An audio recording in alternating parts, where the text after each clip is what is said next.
This is Shiloh The First Day from Revolution Games, which is part of the Blind Sword series. We're playing the full campaign.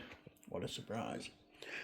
Now, in terms of components, this is as far as I know, the biggest one of the Revolution Games Blind Swords things, although there are Gettysburg Day 1 and Day 2. I think they concentrate on a specific area of the Gettysburg battlefield rather than the big battlefield. So it's two standard size maps together instead of the normal standard one standard size map. What I have noticed, they have definitely improved things quite a bit with this version of the game. You've now got these little sheets where you've got all your activation displays, and it's a lot clearer what units belong to what divisions, etc., and what colours or everything are. The setup and everything, I found the setup pretty easy. It's one of those games where virtually everybody on the board is there from the start. There's very few units coming in later. The maps and everything, lovely. Counters, yeah, I'm taking a 2mm clip perfectly. They punch really well. You wouldn't have much trouble not clipping them. Things I have noticed that they've sort of improved on. Not these are pretty much standard. This chart thing that you see here, in the last game I played, which was the Bull Run one, it was like on the back of the sheet that described what all the chits did. So you're constantly turning one sheet over. Now here, it's on its own on a blank sheet, so you're not constantly turning it over. They've also introduced these. Now, admittedly, I have put a couple of things on the board to remind me what's going on. This thing, instead of having the whole board covered in little sticky pad things to remind me what all the scenario things is, got this lovely little scenario reminder sheet thing here. Okay, and I've also got these Confederate event descriptions, much bigger, and it covers your scenario stuff as well. Instead of having bits and pieces in the book, either in the scenario special, in the scenario books, or in the exclusive rules, sorry, for the game, you've got it all in one place.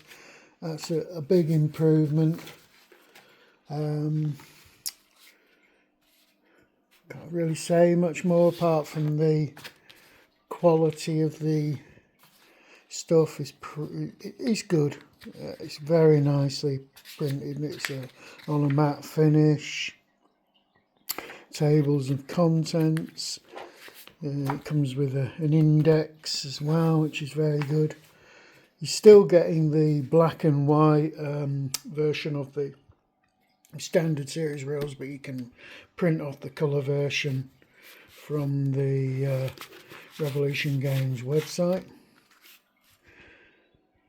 In terms of the actual battle, this is a really, really interesting battle because the Confederates came very, very close to completely annihilating the Army of Tennessee.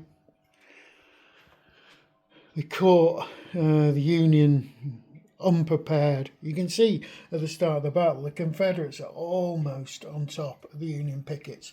I believe there had been some sort of clash between pickets as well earlier on. So the Union didn't really have a lot of excuse being caught in the state they are in.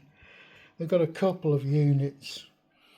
I say units, they're actually divisions that are alert, whereas some of the others aren't. You've got Confederate surprise operating that gives them special advantages. The Union commanders, there's different types of chit depending on what time of the day it is, because the commanders in a surprise state, the Union ones ones that are much less effective than they would be normally, and they gradually get more effective as you replace the leader counters as you're going along the forward in time during the day. There's only really one victory, well, there are a couple of victory point conditions. The decisive victory, if you capture Pittsburgh Landing on the Confederate side, it's a decisive victory. You can also get strategic victories by capturing these Union HQ markers here. I believe there's obviously the amount of damage and stuff you do to the other side affects the victory points. I'm not entirely sure how that might be working. Historically, yeah, the Confederates absolutely wrecked the Army of Tennessee, but they were unable to deliver the decisive blow themselves. To such an extent, they wrecked and exhausted their own army trying to achieve the victory. And when the Union Army of the Ohio, I think it is, arrived the next day, on the second day, the Union completely turned the tide and smashed the Confederates really badly. There may be a Shiloh second day expansion for this. I've not heard anything. It wouldn't be particularly difficult to do because you'd be fighting over the same terrain largely, well, the same terrain, and you'd largely have the same units. But that's not up to me, that's up to Revolution Games if they feel they want to try and do that. So here we are at I think it is 8 AM on the day of battle. Let's see whether the Confederates can do better than they did historically.